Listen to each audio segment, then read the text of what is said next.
Right, this is a little demonstration of how QR codes work and the sort of things that you can do with them, and hopefully you'll see that if you print anything then you need QR codes for your business. I'm going to be using my iPhone 4 to scan these QR codes, and here you can see I've got 3 different apps that I actually use, and I'll use a couple of different ones during this. The first QR codes I'm going to show you are some that I found in a magazine. This is for a property company. And each one of the different properties on this page list includes a QR code, and I'm going to scan this and see where it takes us. The first, as I said, the first app that we're going to use, all these apps are free on iTunes. This is the first app that we're using. You can see it's scanning like mad. It's scanning like mad. We come down to there. It's scanned it. It's recognized it.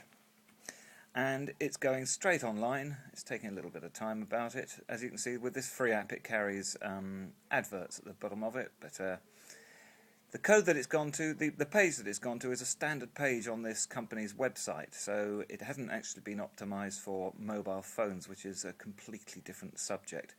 But there we are. There's the page that's been loaded, and there's the property that they were advertising in the first place.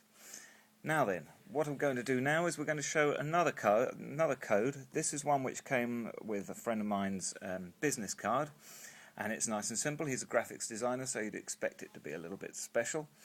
And we'll be using the iNigma scanner for this one. And the iNigma scanner pops up, and it's immediately spotted it. And as you can see, the address he's pointing to is a short address in his own website. So we'll go online and we'll have a little look.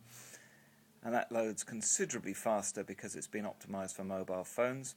And the point I'd like to make about that one is the shortness, the speed of loading. Yes, we've seen that, but also in the app that I used for that one, I'll turn that one upside down so it doesn't get scanned again. In the app that I used for that one, and most of them have got apps, there's a history. And when I look at the history, we can see this is what we mean by stickiness. There's the one that I scanned before, and there's the one which I've just scanned for Didier.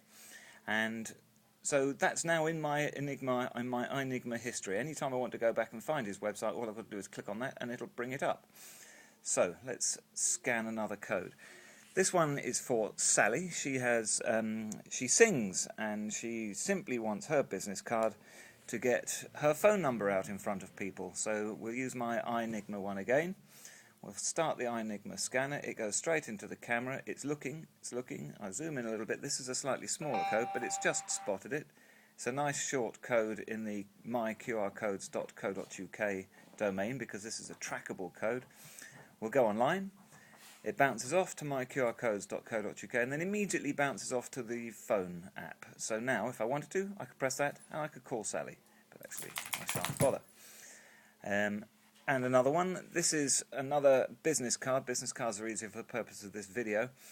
Mary has a business in a place which isn't particularly well on the beaten track, and location is what's important. So what Mary wants from this part of her business card is for people to be able to find her business nice and easily. So again, we'll start up the app. The app's running, and it's looking for a QR code, and when I zoom it in, this is a tiny one, but it all will work. A tiny one, down it zooms, down it zooms, down it zooms, down it zooms. It's spotted it. There we are, and we go online, and it bounces off and straight into a sat-nav application. And so it's put a pin down to say where it is, and when I go to my sat-nav application, which is standard on all iPhones, I press directions and route, and it shows me how to get there. What could be simpler? So that's myqrcodes.co.uk and the sort of difference between a trackable code and a non-trackable code, and thank you for watching.